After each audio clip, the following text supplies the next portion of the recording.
and we can't even have a regular funeral because of his condition. Brittany Baker and Mario Barber now face murder charges in connection with Parker's death. Parker's family says Baker acted like she had no idea what was going on when the charges were read in court. She is shaking her head like and misbelieving. Deputies initially released pictures of tattoos found on Parker after locating his body in the Dog River Reservoir. Somewhere in Douglas County, Georgia, investigators are staring at a photograph of a tattoo pulled from a body they cannot identify. They post it publicly and ask one question. Does anyone know who this is? At the same time, in Atlanta, a father is losing his mind trying to find his missing son. He is making calls. He is reaching out. He is pulling every thread he can find. He has no idea that 30 miles away, investigators are already asking strangers on the internet to identify his child by the marks on his skin. Then his phone rings. It's his son's ex-girlfriend. She saw something on the news. That call changed everything. And what Charles Parker heard on the other end of that line is the kind of thing no parent should ever have to receive. This is the update you've been waiting for. And trust me, this story goes deeper than you think. Before we go any further, if you are not yet part of the True Crime Unraveled family, hit that subscribe button right now here on YouTube and follow us on Facebook and Instagram as True Crime Unraveled TV. You do not want to miss what's coming. Now let's get into it.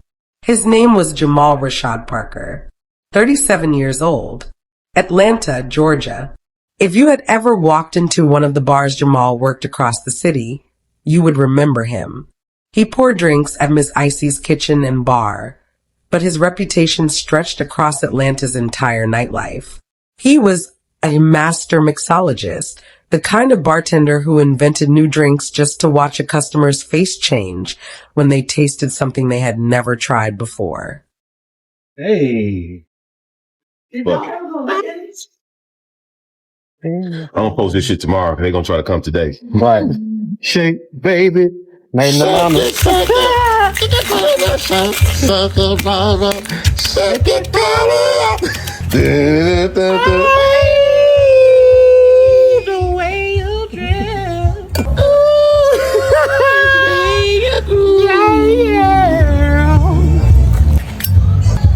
Let me see that lighter. Let me see that lighter real quick. One sec. That motherfucker smoking in there. Spooky. His family said he never met a stranger. His father said he was loved by everyone who ever crossed his path. But Jamal wasn't just a bartender. He made music. He made visual art. He was still building something, still writing his story. And then, somewhere between May 9th and May 15th of 2026, he vanished. May 15th, a work crew arrives at the Dog River Reservoir off Highway 166 in Douglasville, 30 miles west of Atlanta. Routine day, heavy machinery, nothing unusual, until one of them looks into the water and stops cold.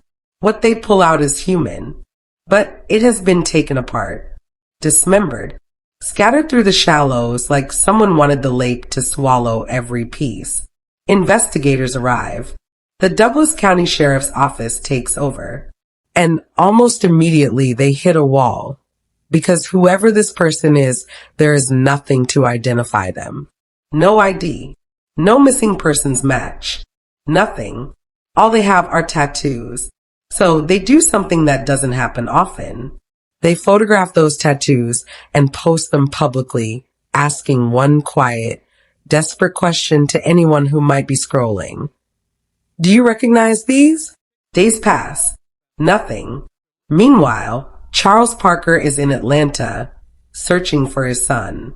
Jamal had gone quiet in a way that didn't feel right. Charles is calling.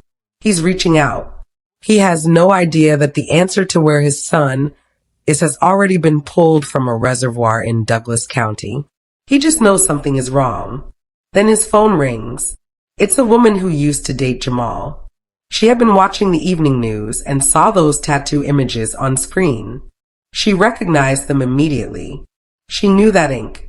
She knew the man it belonged to. She called Charles Parker, and Charles Parker already knew before he hung up what the answer was going to be. He went straight to investigators and handed over his own DNA. On June 15th, the GBI confirmed what that call had already told him. The body in the Dog River Reservoir was his son. Here's the part that gets me. Jamal Parker did not get found because of a database or a detective's breakthrough. He got found because one person who had once loved him was paying attention when the right image appeared on a screen.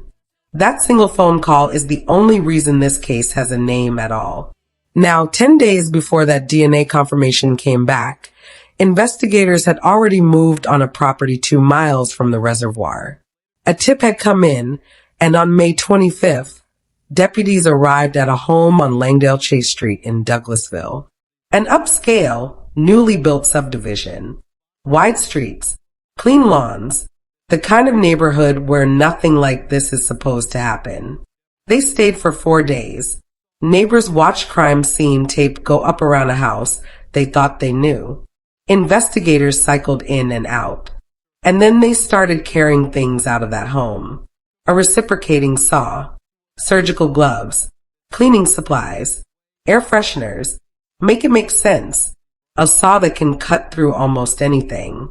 Products to scrub a space clean. Something to mask whatever was left in the air. Investigators believe Jamal Parker was killed inside that house, and that someone worked very deliberately to make sure no one would ever know. The home belonged to Brittany Amber Baker, 42 years old.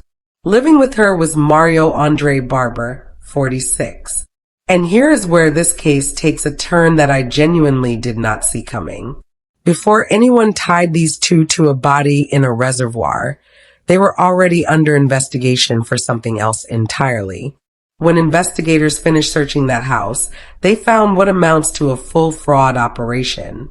Fake government IDs covering multiple states, stolen driver's licenses, forged registration tags, specialized printers, and invisible ink to manufacture more. Drug charges layered on top. The warrants listed counts of identity fraud, forgery, manufacturing of false documents, unlawful sale of government IDs. Well, now to this, 2 people are behind bars accused of murder. Their arrest come a month after a man's body was found in the Dog River Reservoir in Douglas County. Investigators say that Brittany Amber Baker and Mario Andre Barber face charges in 37-year-old Jamal Parker's death. Well, the GBI says that Parker's body was pulled from the reservoir on May 15th and then identified through DNA testing. According to warrants, investigators believe he was killed sometime between May 9th and May 13th, but they didn't reveal a possible motive here. Sit with that for a second. These were 2 people whose alleged trade was creating fake identities, making people disappear on paper, replacing who someone really was with a manufactured version.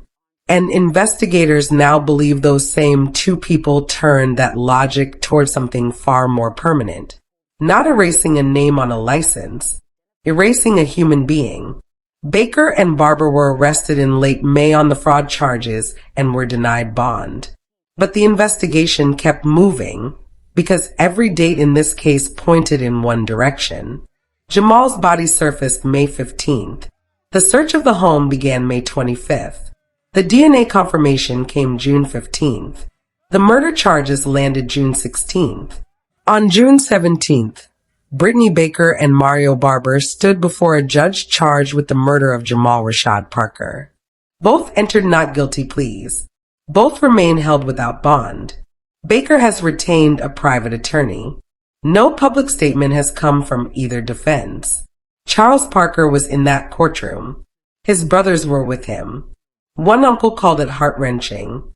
And Charles Parker, the same man who had handed over his own DNA to identify what was left of his son, stood outside those courthouse doors and said exactly what he needed to say. I want them to be punished. And I don't even think a life sentence is good enough. He said watching Baker and Barber walk in and plead not guilty was the kind of thing you only expect to see on a television screen. And then he said the sentence that stopped everyone cold. We can't even have a regular funeral because of his condition. Because of what those two people allegedly did inside that house on Langdale Chase Street. A father cannot even bury his son the way every family deserves to say goodbye. New developments now, murder charges filed in a bizarre case after this man's body was discovered in a local reservoir. The Douglas County Sheriff's Department arrested Brittany Baker, also Mario Barber. The two were living in a home less than a mile and a half from where that body was found. Channel 2's Tom Jones live now at the Douglas County Courthouse with how investigators made this case, Tom.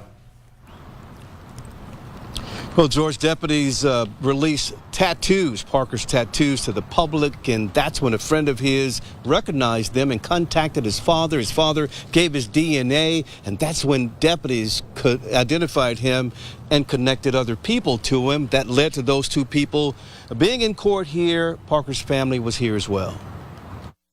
Brutally murdered. He severed his body. That's what the uncle of 37-year-old Jamal Parker says Jamal's killers did to him. Jamal's father told me parts of his son's body still haven't been found. And we can't even have a regular funeral because of his condition. Brittany Baker and Mario Barber now face murder charges in connection with Parker's death. Parker's family says Baker acted like she had no idea what was going on when the charges were read in court. She is shaking her head like And misbelieving. Deputies initially released pictures of tattoos found on Parker after locating his body in the Dog River Reservoir in June.